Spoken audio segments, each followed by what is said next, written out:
So ఆది గారు మీరు చెప్పండి, యూనో మేబీ ఈ పాటికే చాలా మంది యాంకర్స్ ఇది మెన్షన్ చేసి ఉంటారు, చాలా స్టైలిష్గా కనిపిస్తున్నారు దీంట్లో అని, యూనో డిఫరెంట్గా.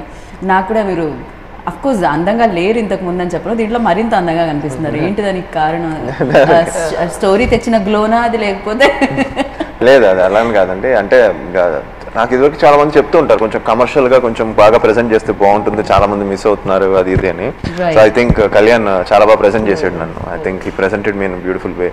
అనే కాదు, అందరు ఆర్టిస్టులని కూడా ఈ సినిమాలో, పాయల్ని కూడా ఐ థింక్ తన క్యారెక్టర్ కూడా ఐ థింక్ తను ఇంతవరకు చేసిన దాంట్లో ఇది కూడా చాలా, అంటే సినిమాలో చూస్తే తను కూడా కొంచెం ఫ్రెష్, డిఫరెంట్గా ఉంటుంది. అంటే సో నన్ను అందరూ చాలా బాగా ప్రెజెంట్ చేశారు. అండ్ ఎస్పెషల్లీ నా లుక్ చాలా బాగుందని నాకు చాలా మెసేజెస్ వస్తున్నాయి. అండ్ లుక్ చాలా బాగుంది, చాలా రగ్గడ్గా ఉంది అది. ఫస్ట్ లుక్కి మంచి అప్లాస్ వచ్చింది. సో అండ్ టైటిల్ కానీ అంద స్టూడెంట్ రౌడీ పోలీస్ దానికి కూడా అందరూ ఇది కానీ.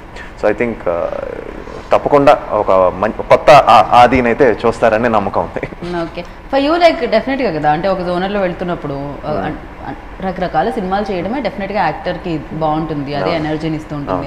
అండ్ ఇలాంటి పక్కా కమర్షియల్ సినిమాలు చేసినప్పుడు ఇంకా ఎనర్జీ వస్తుంది, బికాస్ ఆడియన్స్ పల్స్ అవి కదా, అది బాగా లైక్ చేస్తూ ఉంటారు, ఎక్కువగా మాస్ ఆడియన్స్ లైక్ చేస్తూ ఉంటారు, అదే మనకు కావాలి. అండ్ ఇది చేసినప్పుడు మీకు ఆ మజా వచ్చిందా ఈ రోల్ ప్లే చేసినప్పుడు?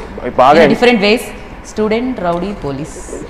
జస్ట్ ఎంజాయ్ చేశానండి, బాగా ఎంజాయ్ చేశాను, చాలా రోజులు ఎంజాయ్ చేస్తూ చేశాను కూడా. ఎందుకంటే డైలాగ్స్ కూడా చాలా బాగుంటాయి అండ్ సీన్స్ కూడా మంచి ఒక కిక్ ఉండే సీన్లు ఉంటాయి సినిమాలో. అంటే ఒక మంచి ఎలివేషన్స్ ఉంటూ కథలో కూడా మంచి ఇది ఉంటుంది, ట్విస్ట్లు ఉంటాయి, టర్న్స్ ఉంటాయి. So I think I enjoyed a lot shooting for this film. And తప్పకుండా మాస్ ఆడియన్స్కి అట్ ది సేమ్ టైం అందరికీ నచ్చుతుంది సినిమా. సో ఒక తెలుగు కమర్షియల్ ఫిలిం అని చెప్తాం కదా, బట్ ఏదో ఒక ఫైట్ ఉండి ఫైట్ అని కాకుండా ఒక మంచి స్ట్రాంగ్ ఎమోషనల్ పాయింట్ ఉంది సినిమాలో. That is going to be something which చాలా స్ట్రాంగ్ గా ఉంటుంది. అండ్ ఆ ఎంటర్టైన్మెంట్ ఫ్యాక్టర్ కూడా ఎక్కడ తగ్గలేదు అని అనిపిస్తుంది. క్యారెక్టరే అలా ఉంది, ఆ క్యారెక్టర్ ఆ టీజర్స్ లో చూస్తూ ఉంటే ఆ తీస్మార్క్ ఏదైతే మీ రోల్ ఉందో అదే చాలా ఫన్ జనరేట్ చేస్తూ ఉంది.